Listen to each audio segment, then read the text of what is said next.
पण तुला विचारेन दिव्या, ह्याचं प्रोफेशन आणि सगळं तुला माहिती होतं जेव्हा तुमचं बोलणं झालं, मग तेव्हा तुझं काय फर्स्ट इम्प्रेशन होतं त्याच्या प्रोफेशन आणि त्या सगळ्या बाबतीतलं? मला प्रोफेशनचं खरं सांगू का दीपाली, मला काहीच प्रॉब्लेम नव्हता. आणि त्या वेळेस ना मी खरं सांगायचं तर ह्याच शोधात होते की जर का आता माझ्या लाईफमध्ये कुणी असेल किंवा मी कमिटमेंटचा जर का विचार करते तर माझ्या आयुष्यात अशीच व्यक्ती आहे जी माझ्या फील्डची नसेल. ओके. येस.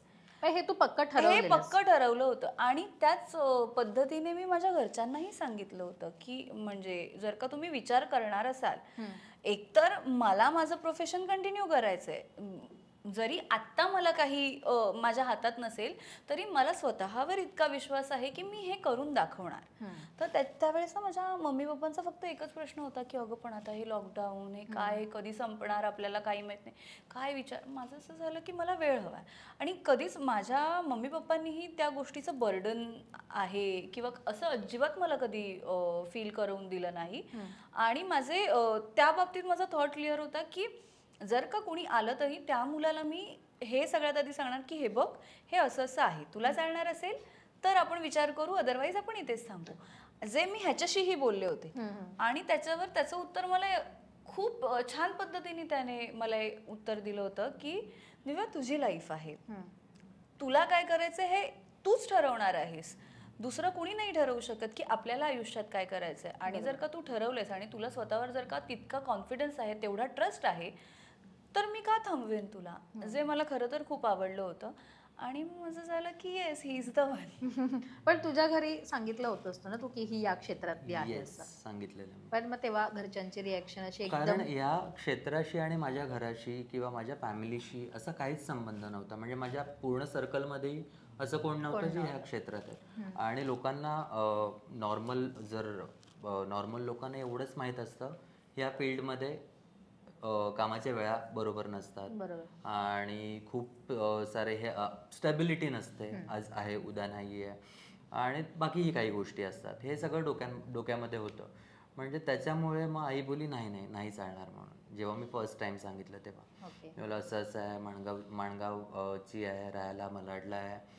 तर सांगितलं त्या आई नाहीच बोलली, नाही जमणार म्हणून. आईने फोटोही नव्हता बघितला, मग तरी पण ती बोलली नाही. मग त्यानंतर मग प्लॅन करून मी जस्ट माझ्या आत्याच्या घरी माझ्या आईबाबांना बोलवलं आणि ही आलेली. तर त्यावेळेला फर्स्ट टाइम मी हिला भेटवलं आणि त्याच्यानंतर ह्यांचं जे बोलणं झालं, कारण ही बोलण्यामध्ये एकदम सरस आहे. कोणाबरोबर बोलायचं आहे, कोणाला कसं कन्व्हिन्स करायचं आहे, ते खूप हिला छान जमतं. आणि मग मी बाहेर गेलो, हिला बेडरूममध्ये आई बाबा माझे रिलेटिव्ज आणि ही होती. आणि ही बोलत होती, जे काय प्रश्न होते ते हिला विचारत होते, ही त्यांना सांगत होती कसं काय असतं. बिकॉज ॲज अ आउटसायडर ह्या खूप साऱ्या गोष्टी डोक्यामध्ये असतात ज्या क्लिअर होण्याची गरज असते. बरोबर. आत कसं चालतं, काय चालतं. आणि त्यावेळेला आय गेस मुलगी झाली चालू नव्हतं. होतं चालू झालेलं. ओके, सुरुवातच असेल त्या गोष्टीची. तर अशा पद्धतीने आणि एकदा नंतर बोलणं चालू. कारण सगळ्यात मोठी गोष्ट माझ्या घरातल्या माणसांसाठी होती की ट्रस्ट. म्हणजे त्यांना वाटलं की हे चालू तर झालंय पण पुढे नाही जाणार. का? कारण ही इंडस्ट्री मधली आहे, हा एक फॅक्टर होता. तर पण नाही, जसं त्यांनी विचार केलेला तसं काहीच नाही झालं. त्याच्यानंतर तिलक झाल्यानंतर मग त्यांना खात्री पटली नाही होणार. आणि त्यानंतर त्यांनीही पाहिलं की हिचं माझ्यावर किती प्रेम आहे, हिचं माझ्यासाठी काय काय करते, किती जीव ओवाळून टाकते आणि काय, म्हणजे ते त्यांना हिच्यात दिसलं. आणि त्यावेळेपासून मग सगळे मन हे झाले. पण ही तिलक सेरेमनी माझ्या मते 2021 झाली, 22 2021 ला. डिसेंबर मग 21 त्याच्यानंतर लग्न व्हायला एवढा गॅप का घेतला? खरं सांगायचं तर माझ्यामुळे म्हणण्यापेक्षा अक्षयही तयार होता की अक्षयचंही म्हणणं होतं की दिव्या लग्न करूयात आता लगेच. माझं असं होतं की थांब जरा, मला असं वाटतंय की अजूनही प्रिपेअर्ड नाही आहे मी. ओके. हो. तिलक आणि सेरेमनी झाल्यानंतर? तिलक सेरेमनी झाल्यानंतर म्हणजे लग्न करायचं नाहीये हा मुद्दा नाहीये, पण लग्न आत्ता लगेच. करायचं नाहीये, पण आत्ता लगेच करायचं नाहीये. ओके. आणि त्याचं असं होतं की ओके, तुला असं वाटतंय मग ठीक आहे. त्याच्यानंतर पहिली सिरियल संपली, आय थिंक जॅनमध्ये संपली पहिली सिरियल. मला त्याच वेळेस सांगण्यात आलं होतं की तू पुढची सिरियल करतीयस, same production house, same channel. तर माझं असं झालं ओके. तर ते 2 महिने मला मिळाले होते. कट्टू 2 महिन्यांनी माझा दुसऱ्या सिरियलचा प्रोमो शूट झालं आणि लगेच शूटिंग एप्रिलपासून सुरू झालं. फेब, मार्च, एप्रिल, लिटरली 2 महिने. एप्रिलमध्ये त्याचं शूटिंग सुरू झालं आणि मग ते तर म्हणजे इतकं हेक्टिक की त्या सगळ्या त्यावेळेस ते जे काही सुरू होतं त्या दरम्यान लग्न करणं हे शक्यच नव्हतं. आणि जसं मी म्हटलं तसं मी नव्हते मेंटली प्रिपेअर्ड आणि त्यालाही दिसत होतं की माझं काय लेवलला शूटिंग सुरू आहे, कशा पद्धतीने काम होतं. मग त्याचं असं होतं की ठीक आहे, पण मग हा शो झाल्यावर तरी रेडी आहेस का? माझं तरी हा शो झाल्यावर करूयात, जे ठरलं होतं. दुसरी सिरियल संपल्यानंतर लगेच देवाच्या कृपेने खरंच ही गोष्ट खूप छान आहे की काम कधी पटपट थांबलं मिळत नाही. गेलं. काम कधी थांबलं नाही आणि ते पुढेही थांबू नये हीच माझी इच्छा आहे. हे मी कॅमेऱ्यासमोर सांगते. सो आणि हेच तोही खरं एक गोष्ट मला मी जरा वेगळ्या वळणावर हे घेऊन जाते. मी हे कम्प्लीट करते. माझ्या आयुष्यातली प्रत्येक गोष्ट ना हा मुलगा प्रेडिक्ट करतो. आणि हा ज्या लेवलला किंवा ज्या पद्धतीने प्रेडिक्ट करतो ना, लेजिट त्या पद्धतीने गोष्टी घडतात. जसं आता काय प्रेडिक्ट म्हणजे केलं अक्षरशः मी सांगतो 3 वर्ष आधी मी तिला सांगितलेलं की हो. तुझं नेक्स्ट शूट ठाण्यात असेल.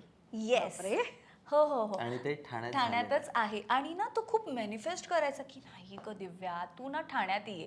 कारण सेकंड शो जेव्हा मन धागा धागा जेव्हा मालाडला मर्डला होता ना, तर व्हायचं असं की मुलगी झाली होच्या वेळेला कसं आमचं लॉंग डिस्टन्स होतं ना, त्यामुळे काही भेट नाही, ओके चालतंय. पण जेव्हा सेकंड शोसाठी मी मुंबईत आले तर मग भेटणं गरजेचं आहे, भेटायला तर पाहिजे.